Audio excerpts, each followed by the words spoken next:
Oke, Assalamualaikum warahmatullahi wabarakatuh, teman-teman sekalian. Bertemu lagi dengan saya, Dr. Arba'in Rusman.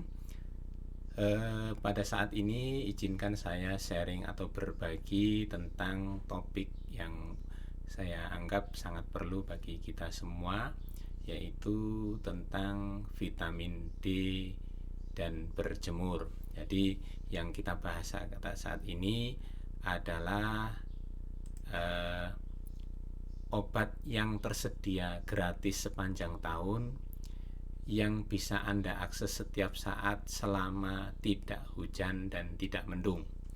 Anda sudah tahu, dulu pada waktu zaman COVID, obat ini adalah obat yang menjadi primadona semua pasien.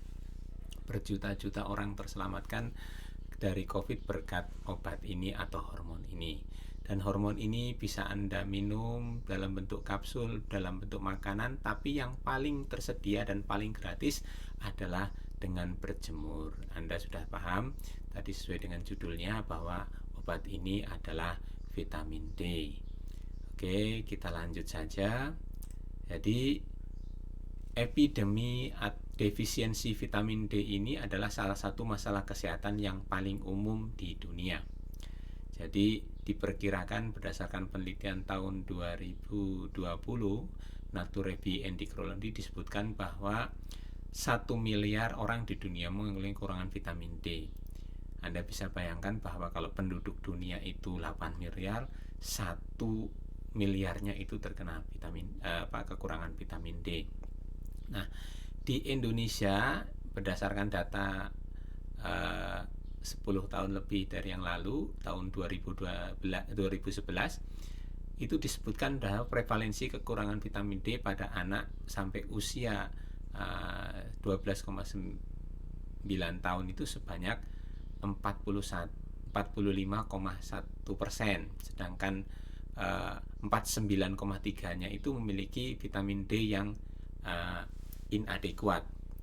Nah, lalu artinya apa? Artinya hanya 5,6% anak yang vitamin D-nya cukup. Nah, Ibu Bapak bisa bayangkan bahwa anak-anak saja yang sering main-main di luar itu vitamin D-nya yang cukup aja hanya segelintir anak. Nah, apalagi pada orang dewasa. Nah, vitamin D ini harus berada dalam kadar yang optimal di dalam badan. Kalau kadarnya tidak optimal, itu bisa menimbulkan bermacam-macam masalah kesehatan. Yang paling umum misalnya kardiovaskuler atau jantung, kanker, diabetes, kelainan tulang, osteoporosis dan sebagainya. Termasuk juga kondisi autoimun. Karena itu memiliki vitamin D yang cukup itu menjadi kunci atau sangat penting untuk kesehatan tubuh secara umum. Nah, dari mana kita mendapatkan vitamin D? Vitamin D-nya itu bisa Anda dapat dari suplemen, bisa Anda dapat dari makan makanan ikan yang berlemak, dan yang paling mudah sebenarnya, tapi juga kadang-kadang di masyarakat modern paling susah dilakukan adalah dengan berjemur di bawah sinar matahari. Nah, pagi ini saya akan review tentang vitamin D ini. Silakan nanti disimak. Kalau ada pertanyaan boleh tulis di kolom komentar.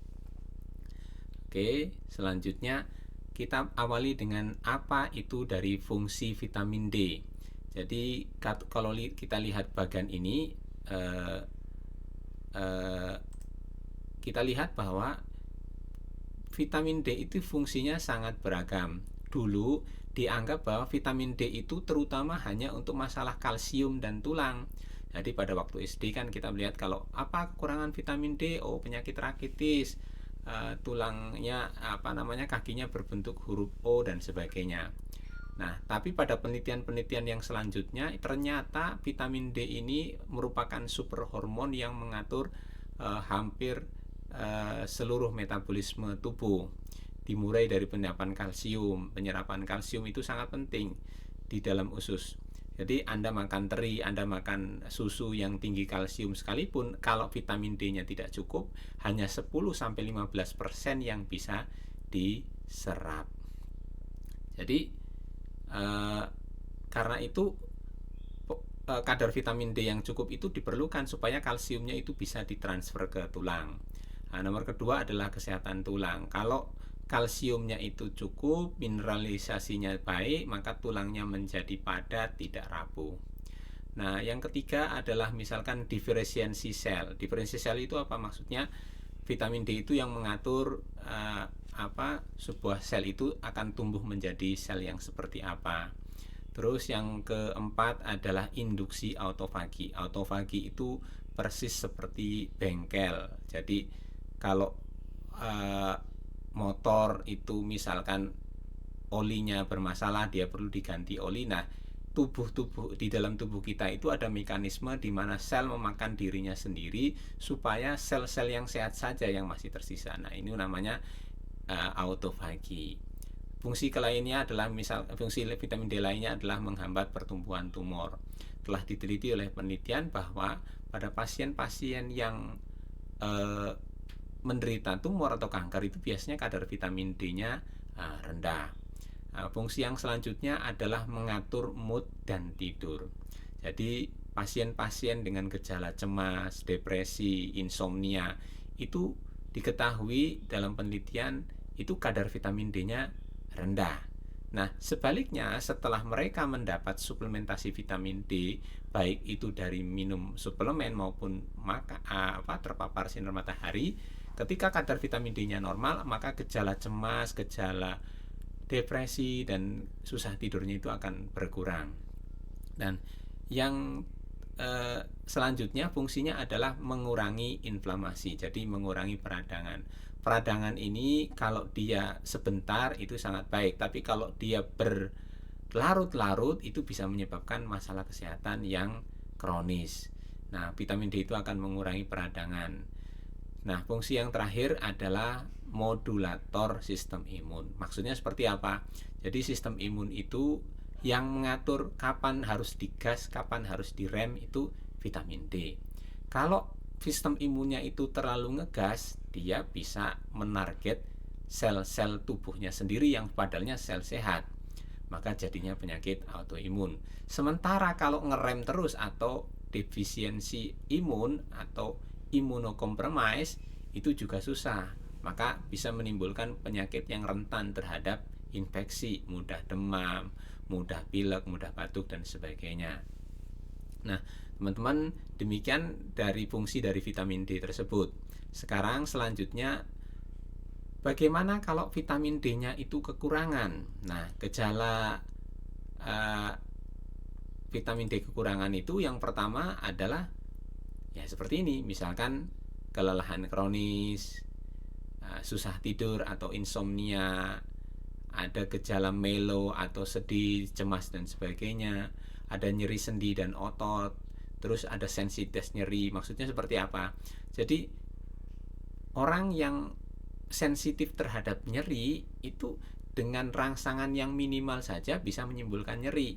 Jadi ada penelitian orang yang kadar vitamin D-nya rendah, orang yang sering cemas itu, walaupun misalkan dalam pemeriksaan endoskopinya itu lambungnya tidak terlalu bermasalah, tapi yang dikeluhkan itu bisa bikin dokternya cemas, bikin bikin keluarganya cemas.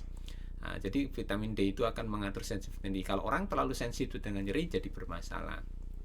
Nah, misalkan gejala yang lainnya misalkan rambut rontok. Nah, ini sering ditemui pada pasien-pasien yang mengalami gejala kelainan kronis. Kalau ditanyakan apa ada rambut rontok, biasanya mereka menjawabnya. Nah, ada misalkan gangguan pada kulit berupa gatal atau kulit kering atau kadang kulit pucat dan sebagainya. Nah, yang terakhir karena dia modulator sistem imun, gejala kekurangan vitamin D itu menjadi rentan terinfeksi. Oke. Nah, selanjutnya apalagi yang akan kita bahas adalah ini judulnya harusnya bukan gejala kurang vitamin, tapi judulnya bagaimana rentang vitamin D yang optimal. Rentang yang optimal adalah di antara 40 sampai 60 nanogram per mililiter.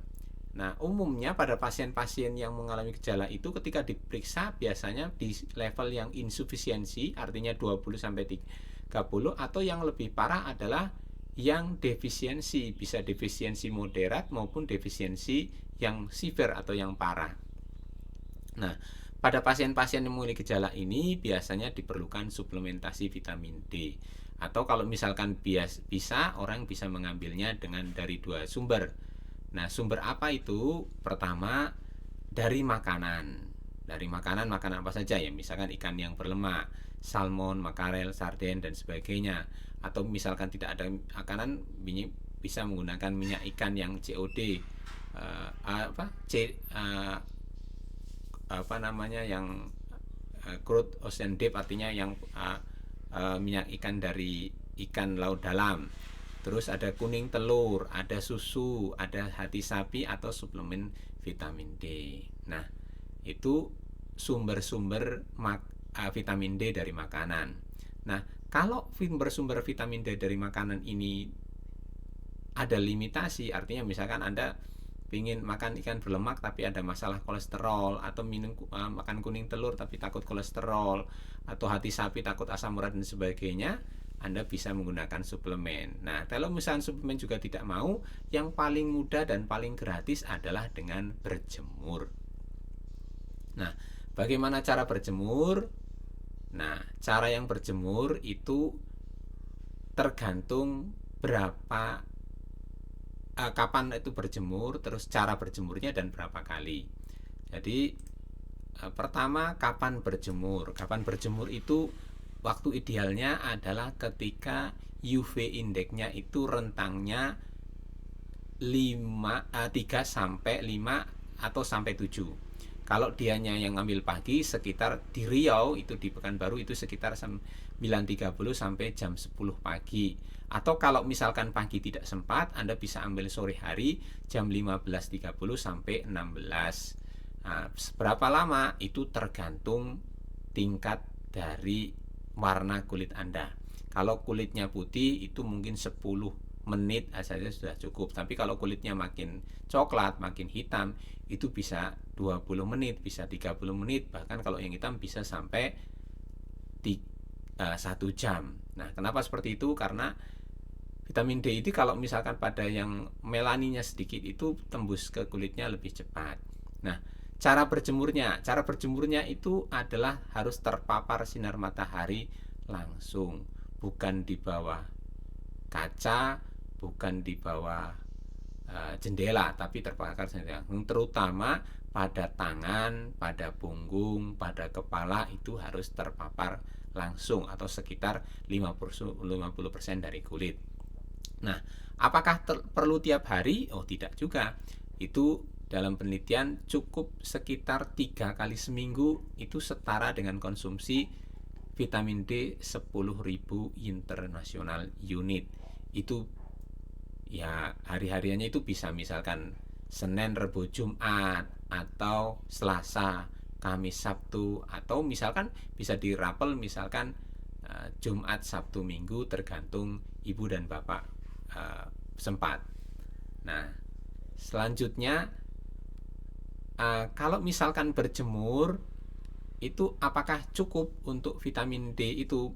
Biasanya dengan berjemur saja, asal dilakukan sekitar 3 sampai 6 bulan, itu dari yang mulai vitamin D-nya itu misalkan defisiensi, itu bisa mengembalikan menjadi sufisien atau cukup, dan bahkan bisa menjadi optimal. Nah, sebaliknya kalau misalkan pakai suplemen, ya bisa juga suplemen itu biasanya diberikan, ada yang 1 kali sehari itu yang diberikan 1 kali sehari yang 1000 mili atau 5.000 yang 1000 international unit atau yang 5.000 international unit itu selang sehari. Itu berarti 3 kali seminggu. Nah, tergantung preferensi atau kesempatan dari Bapak Ibu sekalian. Nah, dengan cara seperti itu nanti vitamin D-nya akan optimal dan gejala-gejala kekurangan vitamin D biasanya akan membaik. Nah, ada satu penelitian yang menarik nanti yang ditanyakan, lebih baik mana sebenarnya suplemen dengan dibandingkan sinar matahari. Ini penelitiannya di India. Jadi ada dikelompokkan pada orang-orang yang satu kelompok dia uh, vitamin D-nya cukup, terus satu kelompok lagi vitamin D-nya kurang, terus mendapat perlakuan untuk mendapatkan paparan sinar matahari saja 20 menit pada lengan bawah dan wajah antara pukul 11 siang sampai 3 sore, dan 50 orang subjek mendapatkan suplemen atau tablet vitamin D, kapsul vitamin D. Nah, setelah 6 bulan, bagaimana hasilnya? Baik yang minum suplemen maupun mendapat sinar matahari, itu terjadi peningkatan yang signifikan dalam konsentrasi 25 OH total atau vitamin D yang aktif itu pada kelompok intervensi, baik yang mendapat suplementasi maupun mendapat paparan sinar matahari. Bedanya adalah pada orang kelompok yang mendapat sinar matahari itu terjadi penurunan signifikan dalam kolesterol. Ingat, kalau misalkan yang suplemen itu kan biasanya yang diambil dari minyak ikan misalkan, itu kan biasanya meningkatkan kolesterol total maupun HDL kolesterol. Tapi kalau yang mendapatkan dari sinar matahari itu lebih aman, tidak disertai dengan peningkatan kolesterol. Maka kesimpulannya, paparan sinar matahari merupakan cara yang aman dan alami untuk meningkatkan kadar vitamin D. Oke, mungkin itu cukup teman-teman sekalian.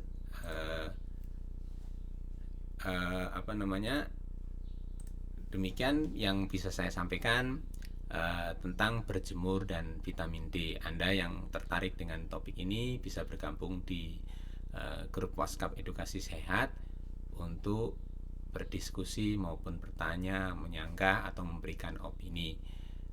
Demikian, nanti kita bertemu kembali di topik yang selanjutnya. Salam.